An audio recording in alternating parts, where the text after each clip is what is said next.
Assalamualaikum warahmatullahi wabarakatuh. Selamat datang di podcast kami. Saya Ihsan. Nah, jadi kali ini saya akan membahas tentang mental health.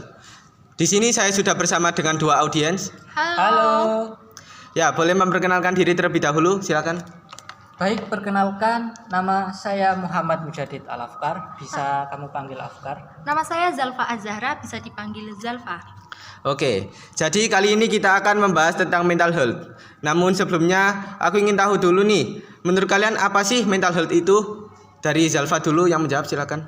Kalau menurut saya pribadi sih, mental health itu kayak keadaan sejahtera di mana setiap individu bisa mengeluarkan potensi di dalam diri masing-masing.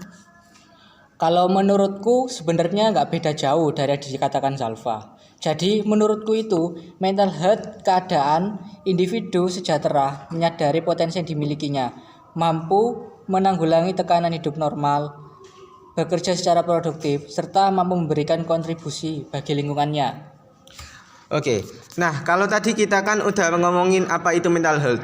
Sekarang aku mau bahas nih tentang apa aja sih faktor-faktor yang mempengaruhi kesehatan mental. Kesehatan mental itu kan mencakup aspek-aspek psikologis, emosional, dan sosial.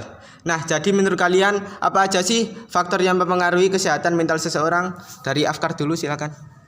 Nah, jadi ada beberapa faktor yang mempengaruhi kesehatan mental ini ya. Salah satunya itu pelecehan pada masa kecil. Pelecehan ini dapat berupa seperti pelecehan fisik, seksual, maupun emosional. Pelecehan yang semakin intens akan meningkatkan trauma psikologis yang berat dan berpotensi menimbulkan gangguan mental seperti kecemasan, depresi, bahkan hingga stres. Kalau dari saya pribadi ya, saya cuma mau menambahkan dari jawaban Afkar. Jadi faktor-faktor lain yang menyebabkan gangguan pada kesehatan mental itu faktor lingkungan dan gaya hidup yang kurang baik. Baik, ngomong-ngomong soal mental health ya, di Indonesia sendiri ini kan kesadaran tentang mental health atau kesehatan mental itu masih cukup rendah. Nah, jadi apa sih yang bisa kita lakukan sebagai individu untuk meningkatkan kesadaran tentang mental health di Indonesia? Dari Zalfa dulu silakan. Nah, jadi menurut saya sebagai individu ada beberapa hal yang bisa kita lakukan untuk membantu meningkatkan kesadaran tentang kesehatan mental di Indonesia. Pertama, kita bisa mulai dari diri sendiri dengan memperhatikan kesehatan mental kita sendiri dan mencari pemahaman mengenai hal itu. Kedua, kita bisa berbagi informasi dan cerita secara terbuka, misalnya melalui media sosial atau diskusi dengan teman-teman. Kalau menurutku pribadi, kita bisa mendukung kampanye atau gerakan yang fokus pada kesehatan mental, baik dengan menyumbangkan waktu, uang, atau menjadi sukarelawan. Selanjutnya, kita juga bisa menjadi pendengar yang baik bagi orang-orang di sekitar kita dan memberikan dukungan jika diperlukan. Oke, baik, yang terakhir ya. Ada gak sih lembaga atau instansi yang dapat kita hubungi kalau kita atau orang terdekat kita membutuhkan bantuan dalam menyelesaikan masalah kesehatan mental? Dari Afkar dulu silakan.